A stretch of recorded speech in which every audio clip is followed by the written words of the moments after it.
Pinagbobola tayo ng mga hinayupak na ito. I'm sorry for my language, pero niloloko tayo somewhere else eh. Mag-ikot ka sa palengke, itataya ko na sweldo ko, bonus ko, pati bahay ko. Wala kang mabibili na lintik na less than 50 pesos. Nakita, sinabi na ng customs 33. Sinabi na nga ng wholesaler, 35 to 40 ang benta niya. Bakit sa palengke na 50? Are you saying, Mr. Chair, 10 pesos ang kita mo, 40, 50, 20 pa nga hanggang 60? Saan nangyari? I mean, where are all the savings? Yung bumaba ang presyo sa world market according to NEDA, according to PSA. Bumaba yung taripa, 15%. Yung savings po, nasaan napunta? Dapat po sa tao po yun, hindi binabaan ng Pangulong Marcos yung taripa para kumita kayo, binabaan yung taripa para kumita yung tao. Nasaan?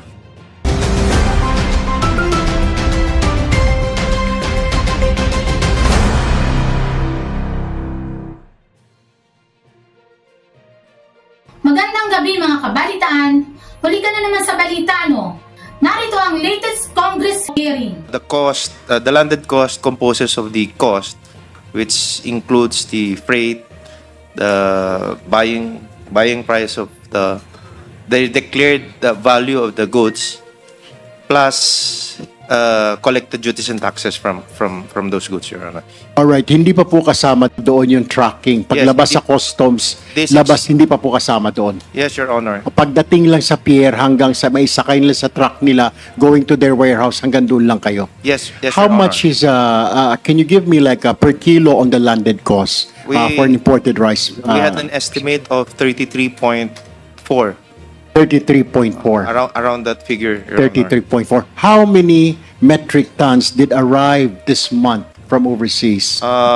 For this month, Your Honor, it's about 75.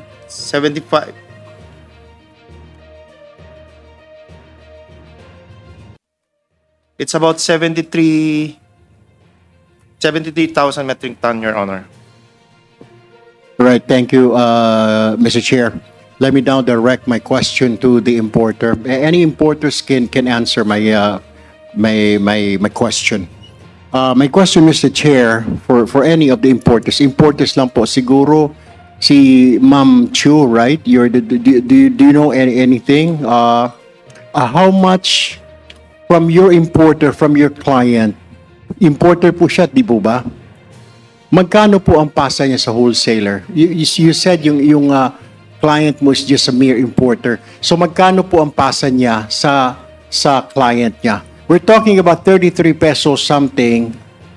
Magkano po ang pasa niya? Because we're trying, Mr. Chair, what I'm trying to establish here, merong po nagmamanipulate ng price. So kung 33 po something ang landed cost, then nasa 33, dadagdag si importer ng presyo, tracking, etc. How much is it, Attorney Chu, yung pagpasa niya sa importer? How much is it? Kasama na po yung profit niya, expenses niya, tracking, warehousing, etc., etc. How much?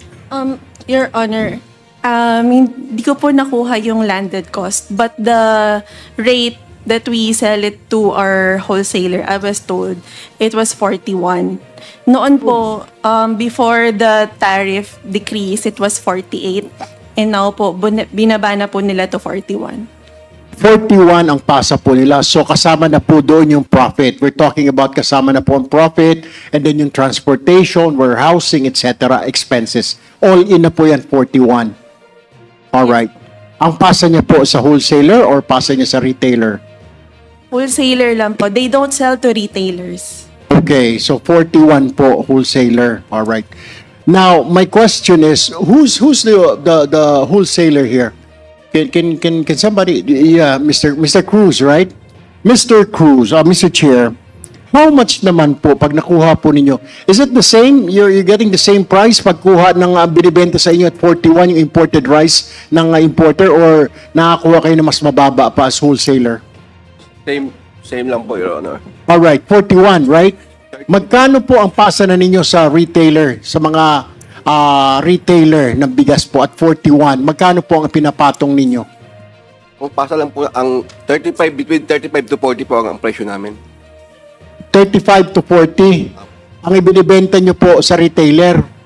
Saang retailer po yan? Saan po, anong grupo po na retailer ang binibentahan nyo ng 35 to 40? Sige na po, sir. Mga walk-in lang po yung buyer namin. Ano po? Walk-in lang po, walk-in. Walk-in. Walk-in. Walk-in. Yeah. So 35 to 40 per kilo. Anong klase yun? Broken, well-milled, etc., etc.? What is it? Broken po, broken. Broken. 35 to 40 per kilo. Now, Mr. Chair, did we invite any retailer here, Mr. Chair? Can we ask if we have any retailers here? Because we're trying to figure out from 33, bakit wala pa ako nakikita na less than 50 pesos per kilo na bigas, puro 50 hanggang 60. Pag bumili ka nga ng 45, nag-inspeksyon kami ni speaker, siguro para pakitan tao, naglabas ng 45, pero tinanong mo, pwede po, 2 kilo lang ang pwede ibilhin kong. Pero pag 50 o 60, maski na 50 sako, walang problema. So we're trying to figure out sino. So if you're selling at 35 to 40, where's the retailer? Did we invite any retailer, Mr. Chair? May retailer po tayo. And the retailer association or group come forward?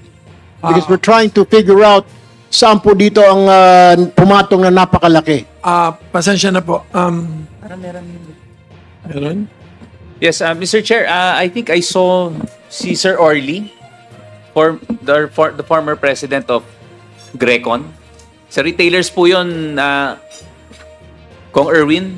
Saan po sila, Mr. Chair? Nandyan yata. Sir, ayan. Retailer, sir, di ba? Tama po.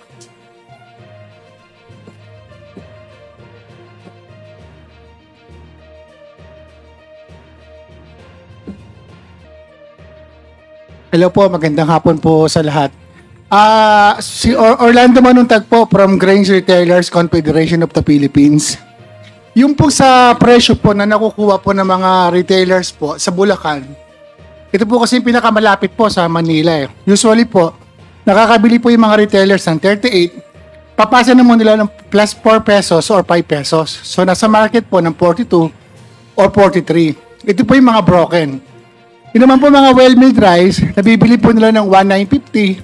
That is 39 pesos po or 40 pesos. Nabibinibenta naman po sa market ng 44 or 45 pesos. So yun po yung nangyayari po ngayon sa kasalukuyan po. Pero, Mr. Chair, mag-ikot ka sa palengke, itataya ko na sweldo ko, bonus ko, pati bahay ko. Wala kang mabibili na lintik na less than 50 pesos. Bihira po, Mr. Chair. Pinagbubula tayo ng mga hinayupak na ito. I'm sorry for my language, pero niloloko tayo somewhere else eh. Nakita, sinabi na ng customs 33, sinabi na nga ng wholesaler 35 to 40 ang benta niya. Bakit sa palengke na 50? Are you saying, Mr. Chair, 10 pesos ang kita mo, 40, 50, 20 pa nga hanggang 60? Saan nangyari? I mean, where are all the savings? Yung bumaba ang presyo sa world market according to NEDA, according to PSA. Bumaba yung taripa 15%. Yung savings po nasaan napunta? Dapat po sa tao po yun. Hindi binabaan ng Pangulong Marcos yung taripa para kumita kayo. Binabaan yung taripa para kumita yung tao. Nasaan? You have to explain that now here. Kasi kayo po yung retailer, sa inyo ang mukhang sa inyo ang problema. Because the wholesaler is saying 35 to 40. Pagdating sa inyo, sinasabi mo may 42. Wala po akong nakitang 42. Nag-ikot po tayo ngayon. I'm sorry, Mr. Chair. Nag-ikot po tayo doon. Nagtanong-tanong kami. Sinasabi, 2 kilo lang po pag 45. Pero pag bumili ka ng 50 pesos o pataas, pwede ka bumili ng 50 sako na bigas. Why is that, Mr. Chair? Grecon? Yes, can I Yes, ask Direk, po sir. ang napansin po kasi namin, doon po sa lahat po ng mga importation na dumating po, nasa 74% is 5% whole grain. So kung 5% po siya whole grain, sa kabuwang importation natin as a whole, buong taon, wala po tayong makitang masyadong mababa sa merkado. nakita po namin sa data, siguro po nandito po naman sa BPI, may nag-send po sila ng data po nung isang araw, naghingi po kami. Around 16% lang po is only well-milled rice. So, kung yan po ay nakalatag po sa numbers, nakita ko po namin, around 600 metric tons lang po. Sa kabuuang 4 million. So, ibig sabihin, sa buong taon, pagka binaybay po natin per month, kokonti lang po talaga yung bahagi ng well-milled at saka broken rice. So, siguro po, isa po ito sa nangyayari dahil inopen po natin yung market. Sa mga importers po, open trade po tayo. Hindi naman po natin nakita po yung regulation. Siyempre po, mas marami pong bumibili po ngayon ng mga premium rice rather than po sa mga mababa po na presyo. Pero siyempre po, marami rin po naghahanap. Lalo na po yung mga kababayan po natin na marginalized, mababa pong presyo. Pero sa nakita po namin data, kukunti lang po talaga nag-import ng 25% at saka broken. So, given the fact po na 35 metric tons po, 35,000 metric tons po tayo per day, so what is 260,000 metric tons for the whole year? So, manipis po talaga yung, yung bilang po. Mas marami po talaga is premium. Siguro makikita naman po sa data ng BPI. So, thank you po so much. Mr. Chair, let me direct now my question to the BPI. Mr. BPI, is this true what he's saying na mas gusto nilang ng mga importers mag-import ng mga mahal? Aren't you considering yung mga kababayan natin na hindi maka-afford ng 50 pesos per kilo na bigas? Hindi ba ninyo sabihin lang, hoy importer, mag-import ka naman ng mumurahin, yung maputi, mabago, kahit papano? Can't you dictate? Kayo nagbibigay ng permit, hindi ba ninyo pwedeng manduhan sila? Mag-import ka ng kalahati na ganito, mas mura. What are you doing? Mr. Chair, thank you po for the question. Then after you, I think we will recognize FFF. Opo. Sir, on the data po, tama naman po yung nasabi. Actually, sir, nag-initiative po kami para i-categorize yung ini-import ngayon. So, sa 5%, nasa 70%. Sa 15%, nasa around 4%. 25% brokens is nasa 15%. 100% brokens is nasa 6.19%. And other types po ay nasa 3%. So, aside po doon sa 5% broken, na 70%, nasa around 30% po yung ibang classification ng bigas. As for the mandating, sir, sa kanila, kung ano po yung i-import, sir, sa amin pong mandato ay talaga pong sa sanitary and phytosanitary concerns po tayo, and then sa food safety. And we do test this bigas po na narito at dumadating sa atin. So are you saying, Mr. Chair, wala kang control kung anong i-import nila? Hindi ba lang ninyo iniisip yung mga kababayan natin? Paano kung mag-import lahat yan ng 60 pesos per kilo? You don't care? We have a problem, Mr. Chair. Mr. BPI, we have a problem. Kaya nga binabaan na yung taripa, kaya nga tayo mataas ang inflation because of this, then wala po kayong ginagawa. You need to do something. I mean, do something. Di ba? Kung kailangan ninyo ng more power, then come to Congress and Congress will give you that. Kaya nga tayo may investigasyon. Puro kayo tango, pangalawang hearing na ito. Hindi nga malaman kung sinong nag-check ng mga presyo. Hindi tayo makasagot. Mr. Chair, if you recall, tinanong ko na kung sinong in charge. Walang makapagsabi kung sino ang in charge sa tingin ng presyo, pagsita. Monitoring lang sila lahat. DA monitoring. DTI monitoring, NFA monitoring, lahat ng mga ito, puro monitoring. Mga walang silbi. Now, can't you do something about it? Or what do you need? Na para pwede mo silang diktahan, importer, kailangan na ng Congress, kailangan na ng gobyerno, mag-import kayo ng mura na bigas. Can't you do that? Sir, thank you po. Actually po, kami po ay nagpapasalamat nga sa Kongreso dahil po doon sa batas na pinirmahan kahapon na nagbibigay sa amin, sir, ng power talaga na magpunta sa mga warehouse na ito at makita. Actually, sir, ito pong initiative ay salamat din po kay Kong Mark sa Committee on Agriculture dahil pinaklasify ho nga sa amin itong mga ito. Siguro po dahil po doon sa certain section ng bagong batas na kami ho ay mag-uusap ng PSA, ng NEDA para ho makapagbigay ng policies ho para mas ma-improve itong ating situation ay yun po naman ang aming gagawin at ito po ay amin ang may nakalatag na naman pong plano para po dito. Mr. Chair, I know my 5 minutes is already up. My next thing is I move that we ask the importers and the wholesalers to give us the list of their clients, the retailers, para malaman po natin sino po ang kanilang mga kliyente para maimbita po natin sa susunod na hearing yung mga retailer na yan kasi hindi lang po ang Grecon o yung mga association, Mr. Chair. I move that the wholesalers and importers submit to us in this Congress the list of their clients, retailers, para malaman po natin because everything looks now na ang problema sa retailer. Kasi kung sinasabi ng wholesaler, 40 lang benta niya, pagdating sa market, 50. Pagkatapos an explanation kasi mataas. Why import mataas? Mas maraming kliyente. Pag murang bigas ang i-import, mas maraming bibili ho. Marami ho tayong mga kababayan, mga below middle class, yung cannot afford ng 50, kaya nga nagre-reklamo eh. I so move, Mr. Chair. Any second? Are there any objections? Hearing none, now COMSEC is hereby instructed wherever she is. Mr. Chairman, You have another question, sir? ako, Mr. Chairman, Can I think somebody wants to enlighten us. You are recognized, sir. State your name and your... Yeah, Mr. Chairman, I'm Vic Angeles, General Operations Manager of Bitram Marketing. Okay, please speak. Yeah, can I be allowed to make a Yes, please. manifestation at the same time, if I'll be allowed to categorize the supply chain for the rice business? Please. Okay. I agree with the Honorable Tulpo na ang nabiblame kasi ngayon ang naging spotlight kaming mga importer where in fact tama si Honorable Tulpo na ang makikita natin problema sa retailer.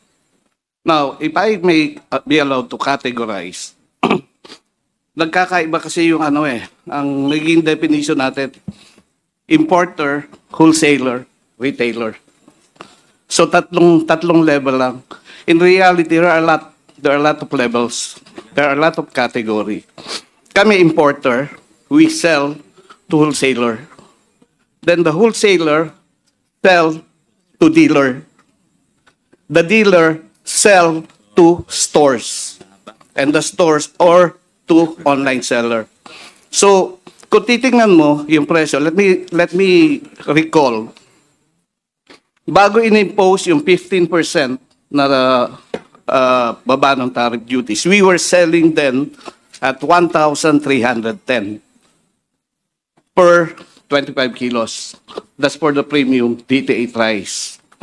Now, the wholesaler are selling it at 1,350 to 1,390. So 50 lang kita niyo. 50 kita nila. From the wholesaler, ang bumibili, yung dealer, yun yung mga nagbebenta sa palengke. Okay? Yung ibebenta nila ng 1,370, pagdating sa dealer, sa rice, sa palengke, nagiging 1,400. Yung mga bumibili na dealer sa palengke, yung mga tindahan ng sari-sari store. Kaya pagpunta mo ng sari-sari store, ang benta na 1,500 na. That was before yung reduction ng 15%. Now, nung binaba ang tariff duties from 1,310, we as importer are selling at only 1,150. So just imagine, 1,310 to 1,150. A difference of about 160 pesos. Yet, when you go to the wholesaler, ang benta nila from 1,310, binebenta lang nila 1,290. So, ang laki ng difference. Now, nung tumaas ang dollar from 55 to 60 pesos now, wala kami magawa eh. We need to sell at a higher price. Now, we're selling it at 1,200. We're selling it at 1,200. Magkano binebenta ng wholesaler? Still at 1,270. Anyway, sir, I think we got the point already. Thank So, you for the information. One last ano lang, sir. It's not, wala kaming cartel. Hindi kami nagpa-profiteering. We're dictated by the Hoarding, market prices. Hindi kami nag-hoarding. Kung titingnan nyo yung sa retail side, from January to December up to this, tama yung sinasabi ni Honorable Tulfo. Hindi nagbago from 60 pesos, minsan 65. Yet, our prices, sumusunod lang po kami. Sumusunod lang kami. Anyway, as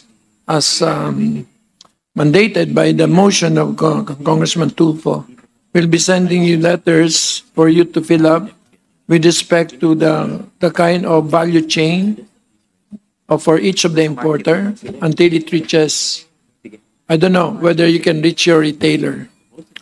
So, Mr. Chairman, yes. just a clarification.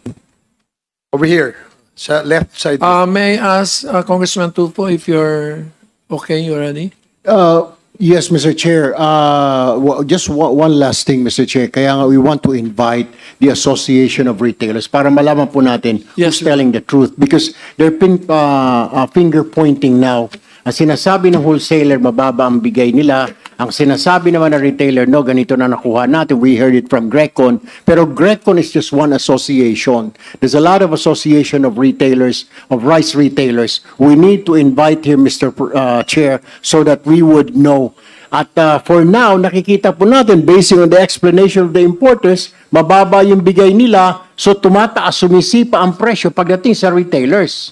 So we need to invite these retailers. At saka, meron po tayong sinasabi, Mr. Chair, na yung profit dapat pag ganito, yung margin is only 5%. Because this is a commodity, Mr. Chair. We have to review that. Dapat kaya nga, I'm asking the DA, wala ba sila nakikitang violations dito, Department of Agriculture? Because it's a commodity, your profit, not more than 5%. We have a law on that. I don't know. You guys need to review. Si bossing pa naman ninyo, negosyante, dapat alam niya, di ba? Well, what are you guys doing? I mean, it's 5%, 5%. How come? How come we're allowing these people to profit more than 5% at the expense of the poor? Tapos meron pa tayong binigbabawasan ng taripa, hindi rin effective. We cannot feel it. Hindi nararamdaman ng tao eh. Might as well ibalik na po yung taripa natin ulit sa 30%. Kasi hindi naman po napapakinabangan pala. That's what I'm asking also, Mr. Chair, to direct DA also. Kasi sinasabi po nila wala silang power, they can only monitor. Then, Mr. Chair, my question is, which agency does it fall under to monitor prices and make arrests para to give sample? May batas na po tayo ng hoarding, may batas tayo ng overpricing. Who should make the arrest, Mr. Chair? That is my question. Mr. Chair, The newly. clarification lang, Mr. Chair. Yes. Earlier kasi when Congressman Tulfo asked one of the retailers kung kanino sila nagbebenta, wholesaler, no? Kung kanino sila nagbebenta, nabanggit yata niya kanina na meron daw walk-ins. Under the No? new law. Gaano karami yung walk-in? Marami po yun. That's a problem, Mr. Chair. They could easily pass on the excuse doon sa walk-in, no? Kesa doon sa pinagbabagsakan nila na mga dealers. Emergency situation. So I guess we should also submit to us the mix of their buyers, no? Yung ilang persyento yung walk-ins, ilang porsyento yung bulk buyers nila. Yes, sir. Mr. Chair. We will deploy our research staff and go through all 10 major importers. Because we cannot accept, Mr. Chair, that we will be given that excuse na mas marami, 90% po walk-in eh. Now, hindi na natin malalaman ngayon sinong kumikita at paano kumikita. Thank you. Mr. Chairman.